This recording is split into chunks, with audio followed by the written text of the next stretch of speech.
SEC has revealed new circumstances of case put XRP on brink of defeat. XRP to $0. The anti-corruption service, which tracks the U.S. Securities and Exchange Commission (SEC) litigation with Ripple, says there is evidence that a key SEC official knowingly had a conflict of interest during the initiation of the lawsuit. Welcome to the Rich Club channel. If you liked this video, don't forget to like it and subscribe to the channel. Do you think the analysts are right about XRP? Write the answers in the comments. Giving away 500 XRP at the end of the week. One random subscriber will receive XRP coins. Take a look at the instructions in the comments section. All you need to do is write the word XRP, watch the video to the end, to like and subscribe. The SEC sued Ripple in December 2020 on charges that XRP was issued as an unregistered security. In a press release, the nonprofit organization Empower Oversight says that it received more than 200 email records under a Freedom of Information Act request that shed light on conflicts of interest at the SEC, in particular regarding William Hinman, the former director of the SEC's Corporate Finance Division. According to the organization's interpretation of the emails, SEC officials warned Hinman of a conflict of interest because of his ties to Simpson Thacher. Simpson Thacher is a law firm that promoted Ethereum, ETH, through the Enterprise Ethereum Alliance organization and became Hinman's employer after filing a lawsuit. The SEC Ethics Office has warned former SEC official William Hinman that he has a direct financial interest in Simpson Thacher, and therefore he should recuse himself from any issues that may affect the firm. In addition, according to the documents, the Ethics Office explicitly told Hinman not to contact Simpson Thacher for any reason. However, after this warning, Hinman met with Josh Bonney, a partner of Simpson Thacher, at least 3 times. Hinman also met with Ethereum co-founders and investors ahead of a market speech he gave in 2018, announcing that the digital asset Ether is not a security, despite Simpson Thacher's participation in the Enterprise Ethereum Alliance, which promotes the commercial use of Ethereum. This raises questions as to whether Hinman fully disclosed Simpson Thacher's role in Ethereum from SEC ethics representatives, and whether they would have approved of the meetings or his speech if he had done so. One of the emails found in the documents says, "But Bill Hinman, it occurs to us that you have a complete financial conflict with your old firm, not just an impartial one. Therefore, you should not have any meetings with your old firm. Even group meetings."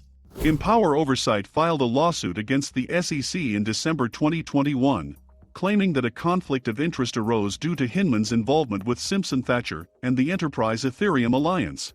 The lawsuit says that Mark Berger, the head of the SEC's Enforcement Division and the main initiator of the lawsuit against Ripple Labs, also left the SEC for Simpson Thacher. In recent updates provided by defense attorney James K. Fillon, Ripple defendants Brad Garlinghouse and Chris Larson have filed responses to the SEC's first amended complaint. Then defense attorney James K. Fillon shared a possible timeline of events along the way. #XRP community #SECGov versus #Ripple #XRP schedule update. Now that individual defendants' responses have been filed, the SEC's position on additional disclosure is due on April 15, 2022, and a joint proposed schedule order is due on April 22, 2022. According to the defense attorney, Ripple is still awaiting the court's decision.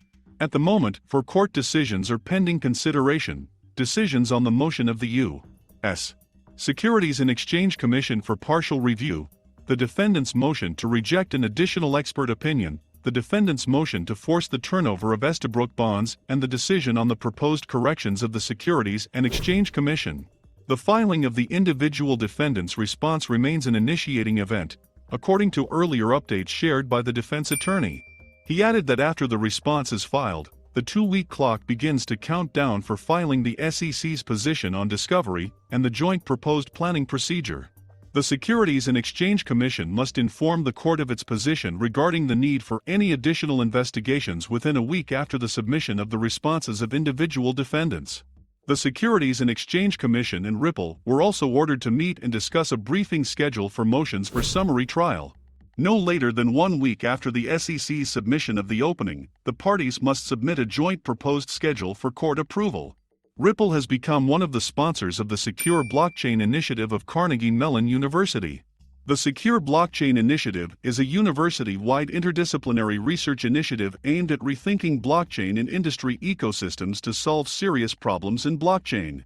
I am glad to continue working with Carnegie Mellon University, continuing UBRI's mission to support research in the field of #blockchain and #cryptocurrencies.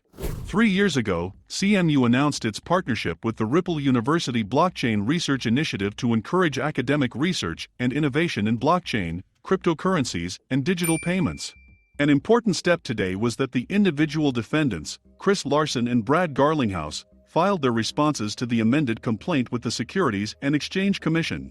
Defendant Bradley Garlinghouse, through his undersigned attorney, hereby responds and defends his objections to the plaintiff's Securities and Exchange Commission (SEC) complaint as amended. The complaint denied, Garlinghouse replied to the charges against him. Similarly, Ripple co-founder Chris Larsen, in his response, also demanded that the SEC's amended complaint against him be dismissed. The defendant Christian A. Larsen reserves the right to request the rejection of the complaint on any ground. Unless explicitly stated, all the allegations set out in the complaint are rejected, Larsen said in his response to the SEC's accusations.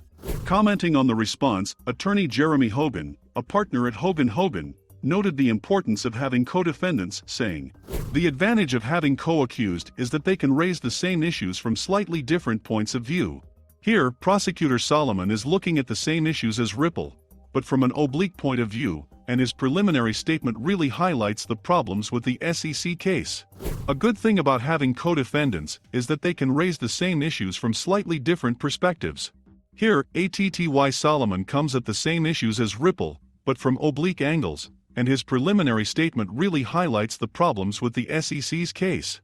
With the filing of the individual defendants' response to the amended SEC complaint, the Securities and Exchange Commission's position on additional disclosure is due on April 15, 2022, and a joint proposed schedule order is due on April 22, 2022. In addition, we are still awaiting decisions on the U.S. Securities and Exchange Commission's motion for partial review, the defendant's motion to reject Dr. Metz's additional expert opinion, the defendant's motion to disclose Estabrook's notes, and the decision on the proposed amendments of the Securities and Exchange Commission.